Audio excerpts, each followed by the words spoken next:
The thing that's very telling is when people do choose to leave, whether it's through the information that they've got so that they can start to really critically look at what they had to do while they're in the cult, or whether it's because she was so, so exhausted through what you've been put through that you just either walk out, some people call out, because it's like, I don't have any energy left, what's happened? You can be, quite desperate in your mental state. And that's very acknowledged by a lot of the members who leave these types of groups, and all practicing similar things, but for a different cause perhaps. But I think, knowing that, when my daughter left, she was esteemed when she was there. She was not the top leader, but she was given a leading role in that organisation.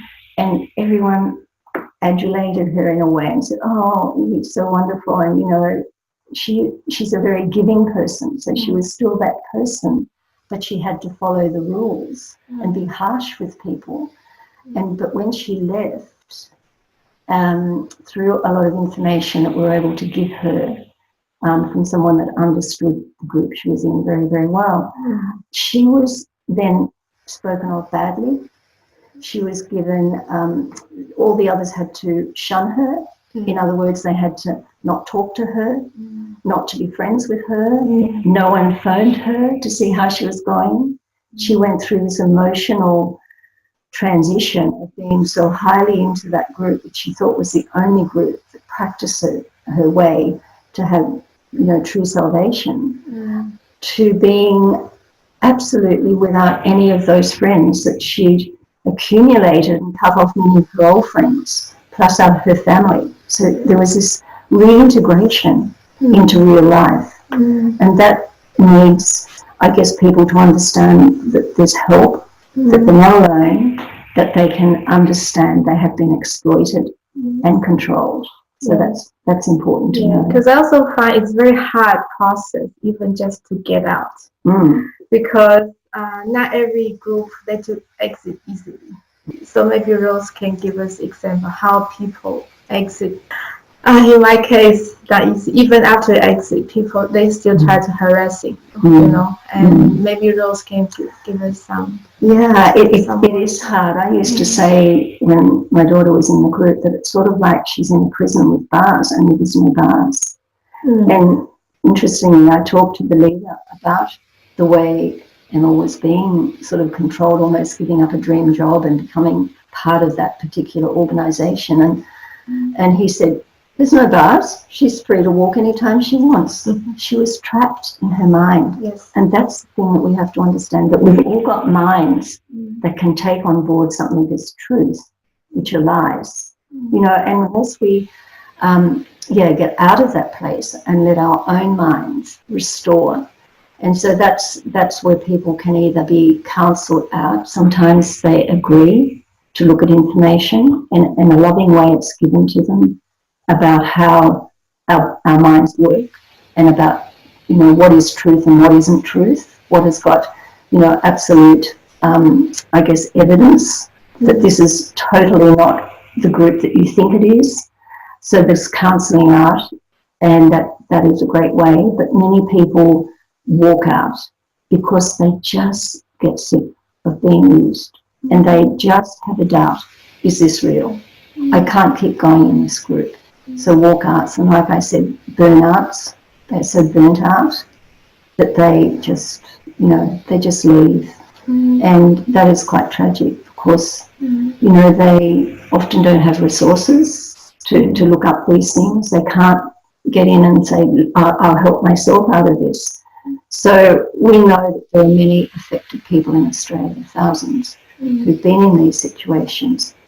And our governments don't look into the harm. They should be looking at accountability, and there should be places that they can go for help to psychologically understand, where they've been, so that can be funded somehow for people who have been abused and taken advantage of. So I'm hopeful that further down the track there'll be more things in place, but we have tried often to bring this to, both the state and the federal government to say, look, there should be accountability when they have taken people, and many people do suicide.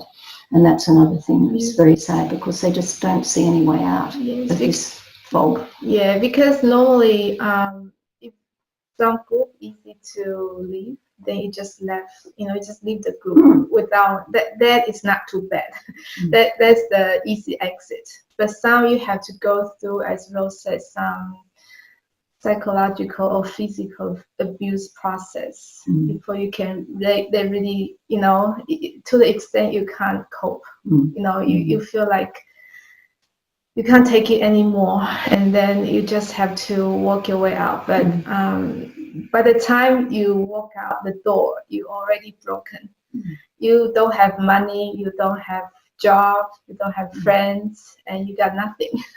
So that's normally the way they drain you out to the extent that you have no value. Exactly. Even when you exit, you feel like there you go. But what they can do after you exit, because there are so many tactics they are using, because they are very good with all these.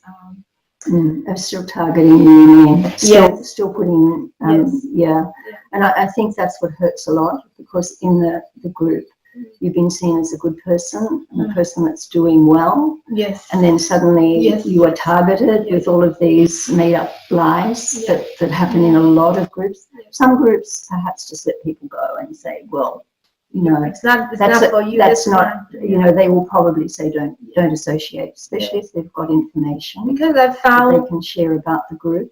Yes, because I found the group itself, they need to justify themselves that whoever left the group, that's the person's problem, not the group's problem. So they will make you look at what's wrong with the person that is leaving. So when the group are involved, what they did is they will have confession.